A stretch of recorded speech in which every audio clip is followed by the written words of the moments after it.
सीमत जुर्अतो हिम्मत का है इजहार, सीधी बात रिवायात सहाफत का अलम बरदार, सीधी बात।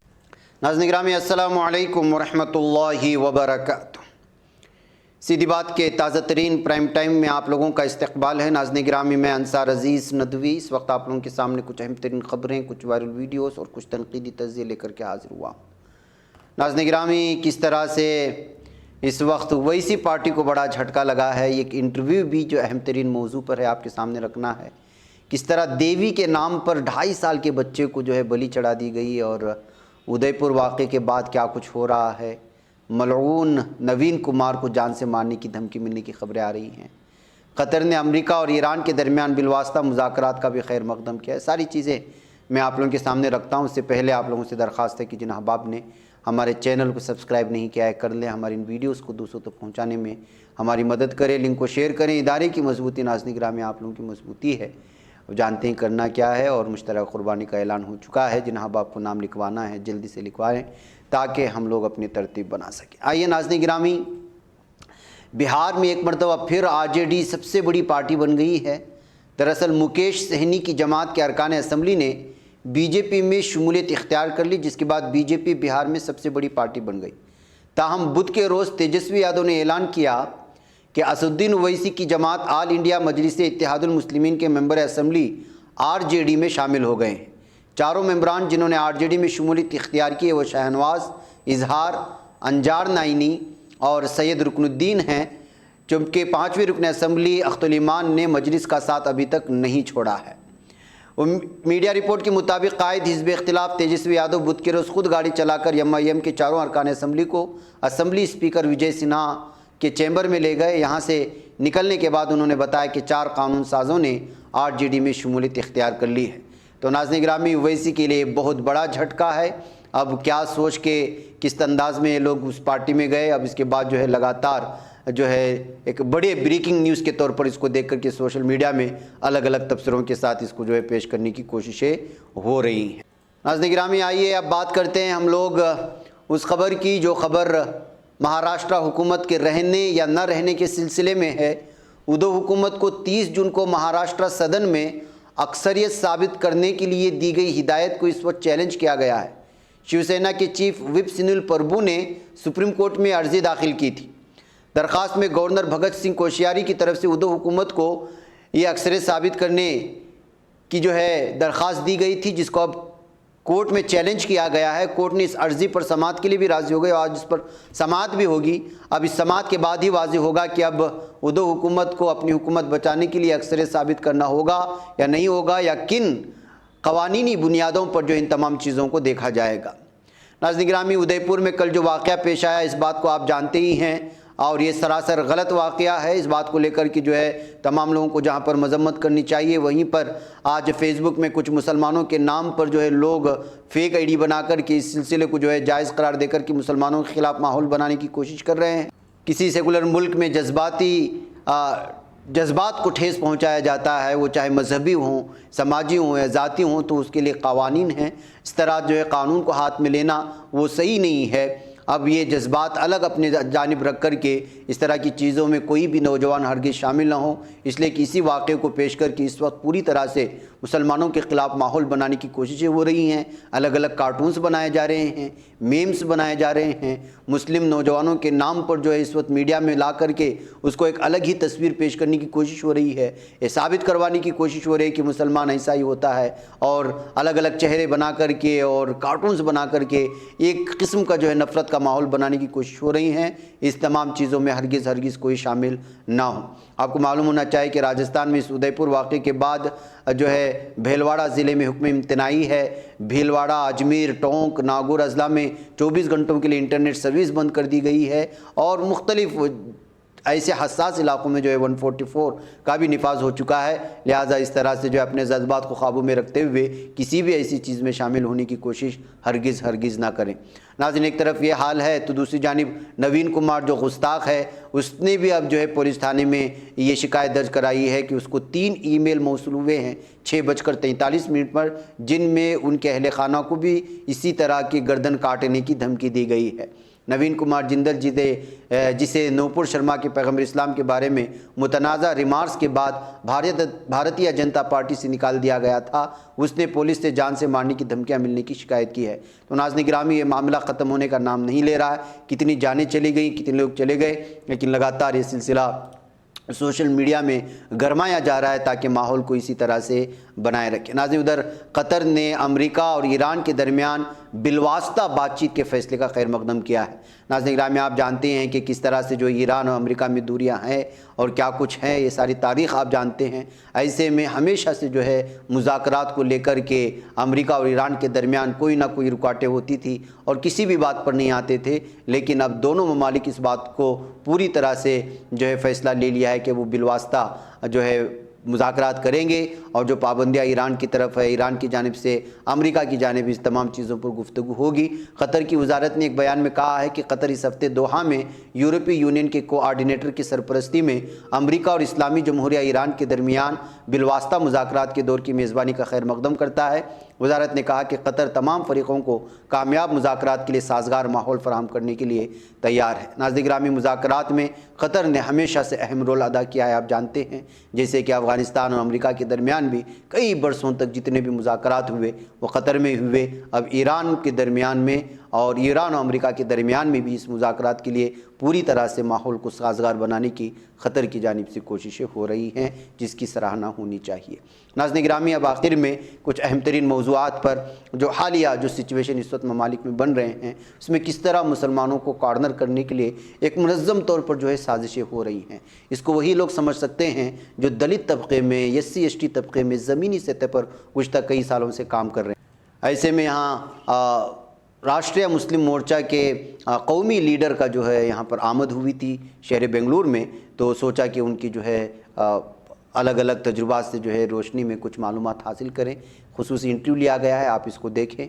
मुझे इजाज़त दें। अस्सलामु अलैकुम रहमतुल्लाहि व बरकातुहू। नाज़रीन गिरामी, अस्सलामु अलैकुम व रहमतुल्लाहि व बरकातुहू। सीधी बात के रूबरू प्रोग्राम में आप लोगों का इस्तकबाल है।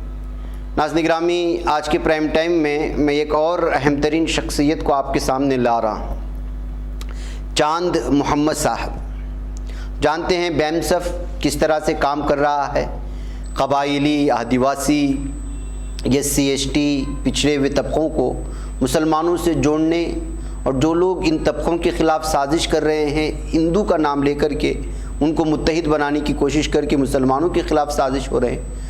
ऐसे में कोशिश ये हो रही है कि मिलाया जाए, आग को आग से ख़त्म ना किया जाए। उसमें से एक है राष्ट्रीय मुस्लिम मोर्चा, ये भी बैमसफ की ही तर्ज से काम करते हैं। उसकी इस वक्त नेशनल इंचार्ज जो हैं चांद मोहम्मद साहब, बेंगलुरु का दौरा हुआ था, तो सोचा कि उनकी जो तजुर्बात हैं, इसलिए कि ये इस टीम के ज़रिए से मुख्तलिफ़ इलाक़ों में जाते हैं, पूरे भारत का दौरा करते हैं, मुख्तलिफ़ रियासतों में जाते हैं, लोगों में बैठते हैं, उनकी सोच को लेते हैं, कहाँ क्या जुल्म हो रहा है उसको समझने की कोशिश करते हैं, वजूहात को खंगालते हैं और रियलिटी क्या है उसको सामने लाई जाती है।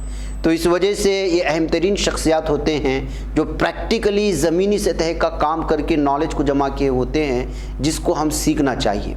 इसलिए इनकी इस आमद पर हमने भी सोचा कि फ़ायदा उठाएं और उनसे जो ज़मीनी सतह की और अमली मैदान में उतर कर के जो उन्होंने मैदान में काम किया है उसको समझने की कोशिश करें। अब तो सिर्फ एक ही सवाल है, चांद मोहम्मद साहब, आप हमारी दफ्तर में तशरीफ़ लाए, आपका बहुत बहुत शुक्रिया कि आपने अपना कीमती वक्त निकाला। एक सवाल ये है, हालात हम क्या समझाएं, हालात हमसे ज़्यादा आप जानते हैं इस वक्त क्या सिचुएशन है। छोटी छोटी बात को लेकर कि इस्लामोफोबिया का जो लोग शिकार हैं और मुसलमानों को बिलखुसूस जो है जिन लोगों को सामने खड़ा किया जा रहा है, वो एक ज़माने में जैसे कि आप मानते हैं कि एक साथ रहे, एक प्लेट में खाए, उनको पहचान दिलाने वाले मुसलमान थे, उनको मेन स्ट्रीम में लाने वाले मुसलमान थे। लेकिन आज वही तबका हमसे दूर होता जा रहा है और आप लोग उन्हीं तबके में काम कर रहे हैं। तो क्या आपकी जो है तजुर्बात हैं और आप ये जो गलतियां हो रही हैं वो अपनी हैं, और हैं तो फिर किस तरह दूर किया जाए, आप क्या समझा सकते हैं? पूरे भारत में अगर हम बात करें मौजूदा हालात को लेकर, तो हर हमारे कौम का शख्स जो है मौजूदा हालात को लेकर फिक्रमंद है, चाहे घरों में खामोश हो, चाहे सफ़र कर रहा हो, लेकिन मौजूदा हालात को लेकर कहीं न कहीं उसके अंदर फिक्र है। तो ये हालात के पैदा होने के पीछे जो असल वजह है, कहीं न कहीं कोई कोशिश कर रहा है, क्योंकि हमारे ज़रिए हमारे दरमियान जो मुसीबतें आती हैं वो दो तरह से आती हैं, या तो कुदरत के ज़रिए आती है, या तो चंद मुट्ठी भर इंसानों के ज़रिए पैदा की जाती है। तो भारत में चंद मुट्ठी भर इंसान हैं जो पूरे इंसानियत के दुश्मन नस्लें हैं, और उन दुश्मन नस्लों से ताल्लुकात रखने वाले लोग हैं, और उन्होंने एक संस्था की बुनियाद रखी, और बाकायदा उस संस्था की बुनियाद रखने के बाद एक आइडियोलॉजिकल कैंपेन चलाया, और उस आइडियोलॉजिकल कैंपेन से भारत की एक बड़ी जो असल इस देश के मूल निवासी तबके के लोग थे, उनका अपना कल्चर, उनकी अपनी सिविलाइजेशन थी। उस सिविलाइजेशन को ख़त्म करके उन्होंने जो है उनका कल्चराइजेशन के नाम पर जो है वो बड़े पैमाने पे उन्हें बरगलाने का काम किया, और उनके असल तारीख से उन्हें दूर करने का काम किया, जिसकी वजह से आज वो बड़े पैमाने पे ओबीसी SC ST के मजलूम तबकात के लोग कहा जाए, वो मुसलमानों के खिलाफ इस्तेमाल किए जाते रहे हैं। और दुश्मन ताकतों के ज़रिए या दुश्मन ताकतों का एक नैरेटिव बन गया है इस्लाम और मुसलमानों का मुखालफत। अगर RSS जैसी तंजीमों के सिलेबस से इस्लाम और मुसलमान, पाकिस्तान और भारत शब्द निकाल लिया जाए ख़ास तौर से, तो ये इनकी आइडियोलॉजी, इनका एजेंडा डेड हो जाएगा, शून्य हो जाएगा। तो ये जो इनकी कोशिश रही है ख़ास तौर से भारत में सेग्रीगेट करने की नहीं, ये यहूदी नस्ल के लोग, यूरेशियाई लोग जो है कल भी इंसानियत के दुश्मन थे और आज भी इंसानियत के दुश्मन है। कल भी इन्होंने इंसानों को हजारों जाति बिरादरी के टुकड़ों में तकसीम करने का काम किया, और आज भी भारत की अगर हम हिस्टोरिकल बैकग्राउंड की बात करें तो भारत के मूल निवासियों को 6743 जाति के टुकड़ों में तकसीम किया। दुनिया में हमने इंसानों के बीच में भाई भाई के बंटवारे और मुल्कों के बंटवारों की कहानियां और हिस्टोरिकल बातें सुनी और पढ़ी और जानी है, लेकिन अगर हम बात करें, भारत ही इकलौता देश है जहां इंसानों को हजारों जाति के टुकड़ों में तकसीम किया गया। तो ये भारत को अंग्रेजों ने दो हिस्सों में बांटा, तो हम अंग्रेजों को दो गुना बदमाश कह सकते हैं, लेकिन भारत के मूल निवासियों को 6743 जाति के टुकड़ों में इन चंद यूरेशियाई लोगों ने 3.5% मुट्ठी भर लोगों ने 6743 जाति के टुकड़ों में तकसीम किया। तो ये अंग्रेजों से 3000 ज़्यादा गुना बदमाश लोग हैं। सही बात। तो इनकी कोशिशों का नतीजा रहा है तोड़ने का, और ये डिस्ट्रक्टिव जेनेटिक के लोग हैं, हमेशा जहां रहते हैं वो तोड़ने और फोड़ने का ही काम करते हैं। इसलिए भारत में एक बड़ी आबादी ईमान, इत्तेहाद, मसावात को मानती है, और भारत में इन दुश्मन ताकतों को, चंद यूरेशियाई लोगों को ईमान, इत्तेहाद, मसावात के मानने वाले लोगों से और उस जमात से खतरा था, जिसकी वजह से इन्होंने 1947 को 14 अगस्त 1947 को इस मुल्क को तोड़ने का काम किया, क्योंकि वो जानते थे कि इस मुल्क को अगर तोड़ा नहीं गया, पाकिस्तान, अफगानिस्तान, बांग्लादेश भारत का अगर हिस्सा होता तो दुनिया का सबसे बड़ा इस्लाम की मेजॉरिटी वाला देश भारत होता। सही बात।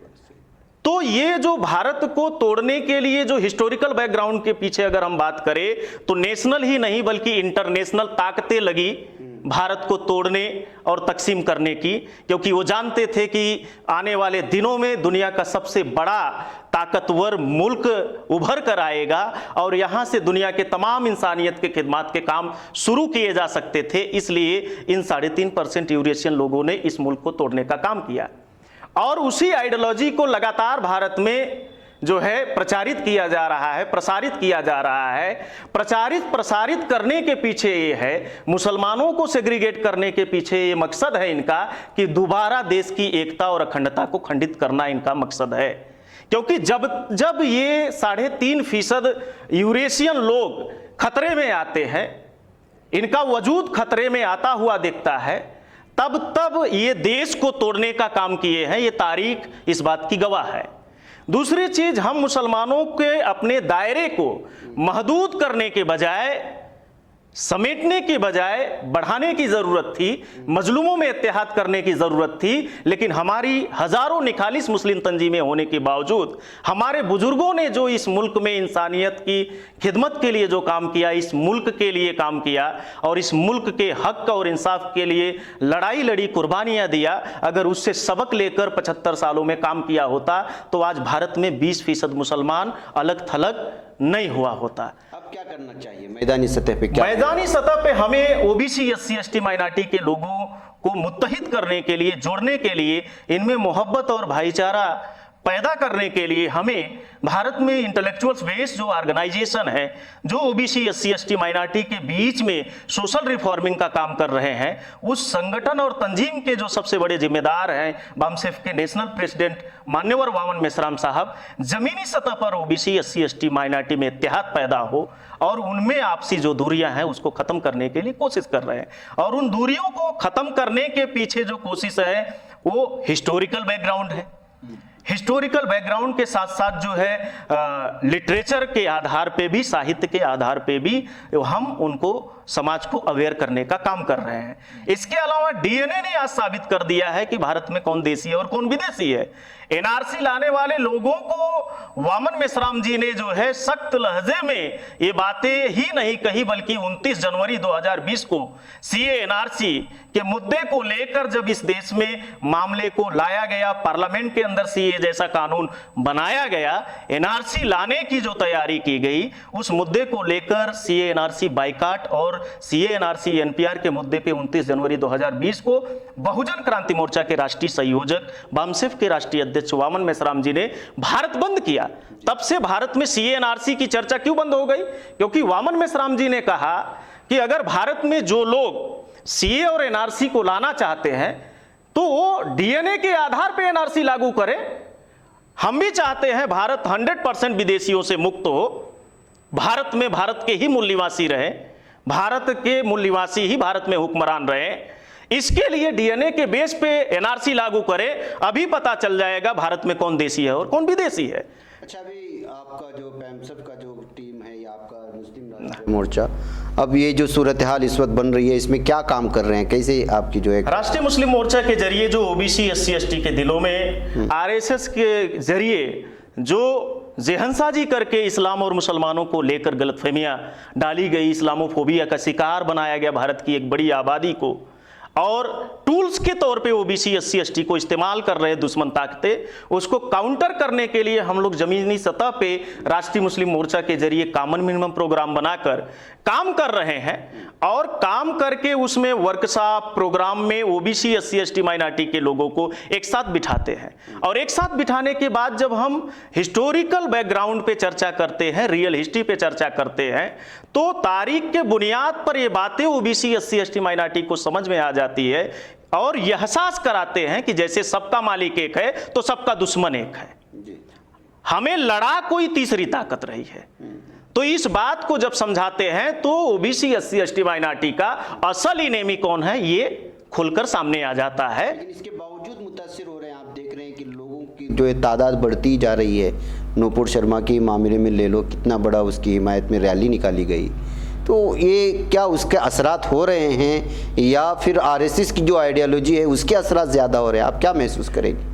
जो आज रूलिंग पार्टी है बीजेपी, वो कहा जाए भारत के हर बुनियादी मुद्दे में, विकास से जुड़े मुद्दे में फेल रही है, नाकाम रही है, और उनके पास ये अंतिम टूल्स बचा हुआ है, हथियार बचा हुआ है, कम्युनल राइट्स या कम्युनल जो है हेट्स जो है प्रोग्राम चलाना, कैंपेन चलाना, जिसके तहत जो है अभी हाल ही के दिनों में नुपुर शर्मा और नवीन जिंदल के द्वारा बयान दिया गया। ये इनके द्वारा दिया गया बयान आइसोलेशन में दिया गया बयान नहीं है, बल्कि ये प्रायोजित बयान है। और ये बीजेपी और आरएसएस की इस्लाम और मुसलमानों को लेकर तल्ख टिप्पणियां करना और ये इस तरह के बयानात देना, नबी के साथ में गुस्ताखी करना, ये प्रायोजित उनका प्रोग्राम है। और प्रायोजित प्रोग्राम के पीछे उनकी साजिश है कि भारत के मुसलमानों को सड़कों पर लाना, और जितना ज्यादा भारत में मुसलमान सड़कों पर आएगा उतना ज्यादा ओबीसी, एससी, एसटी का पोलराइजेशन होगा हिंदुत्व के नाम पर, और हिंदुत्व के नाम पर पोलराइजेशन होगा तो चंद मुट्ठी भर जो यूरेशियन नस्ल के लोगों की पॉलिटिकल पार्टियां हैं वो मेजॉरिटी में तब्दील होगी, यानी जो माइनॉरिटी में 3.5% लोग हैं वो मेजॉरिटी में तब्दील हो जाते हैं और इस देश के शासक बन जाते हैं। आप ये कह रहे हैं कि जो हो रहा है उसके लिए मुसलमान रास्ते पे ना आए, मुसलमानों को रास्ते पे लाने के लिए साजिशें हो रही ताकि लोगों को, सामने वाले को समझाया जा सके कि ये आपके दुश्मन है। हाँ, इसके लिए मुसलमानों को चाहिए कि कोई भी प्रोटेस्ट और एहतजाज करे या आंदोलन करे तो ओबीसी SC ST के साथ मिलकर आंदोलन करे, तनहा आंदोलन ना करे। तनहा आंदोलन करने से दुश्मन ताकतें मजबूत होंगी। अगर हम साथ मिलजुल कर अगर कॉमन मिनिमम प्रोग्राम बनाकर अगर आंदोलन करते हैं, प्रोटेस्ट करते हैं, तो समाज में बिखरी हुई कड़ियों को जोड़ा जा सकता है, समाज में इत्तेहाद कायम किया जा सकता है और मोहब्बत और भाईचारा पैदा किया जा सकता है। और इसके लिए बामसिफ अभी 25 जून 2022 के दिन नबी के शान में जो गुस्ताखी हुई और देश की एकता और अखंडता को तोड़ने के लिए जो इस देश में नफरतवादी ताकतें काम कर रही हैं, उसको लेकर पूरे भारत को बंद किया। और इसी तरह का अभी 18 सितंबर 2022 को जो है राष्ट्रीय मुस्लिम मोर्चा के जरिए जो है ऑल इंडिया की नेशनल कॉन्फ्रेंस हम लखनऊ में आयोजित करने जा रहे हैं, जिसमें पूरे ऑल ओवर इंडिया के मुसलमानों के इंटेलेक्चुअल्स, स्कॉलर्स और डेलीगेट और ओबीसी SC ST माइनॉरिटी के तमाम सोशल रिफॉर्मर और सोशल ऑर्गेनाइजेशन के जिम्मेदार लोग जो है उस प्रोग्राम में शरीक हो रहे हैं। इस मौजूदा हालात में जो नफरतवादी संगठन है, उन संगठनों को किस तरह से जो है उनकी आइडियोलॉजी का काट किया जाए, इसके लिए हम लोग मुसलसल तौर पे कोशिश कर रहे हैं। बहुत बहुत शुक्रिया चांद मोहम्मद साहब, आपने बहुत सारे हक़ाइक़ लोगों के सामने लाने की कोशिश की। बस ये मुद्दा यही है कि मुसलमानों को रास्ते पे लाने के लिए एक प्रयोजित यानी कि मनसूबाबंद जो है साजिशें हो रही हैं, उनको वरगलाया जाए। ऐसे में तन्हा आएंगे तो फिर तन्हा समाज निशाने पे आएगा, तमाम लोगों को लेकर चलेंगे तो फिर जो है आप मजबूत हो जाएंगे। ये BAMSF का भी, राष्ट्रीय मुस्लिम मोर्चा का भी पैगाम है। हम आपके बहुत बहुत शुक्रगुजार हैं चांद मोहम्मद साहब, आपने अपनी कुछ हक़ाइक़ सामने लाने की कोशिश की। वक्त होता जा रहा है। नाज़रीन, मुझे इजाज़त है, इंशाल्लाह फिर आप लोगों से बात। अस्सलाम वालेकुम रहमतुल्लाहि व बरकातहू। बच पाता है कोई सहाफ़ी की निगाहों से, मिलाता है ये लोगों को मोहब्बत की पनाहों से। करम और दर्द मंदी का है एक संसार, सीधी बात। अज़ीमत जुर्अतो हिम्मत का है इज़हार, सीधी बात। अज़ीमत जुर्अतो हिम्मत का है इज़हार, सीधी बात। ये चैनल हक निगर बनकर कुचल देता है फितनों को।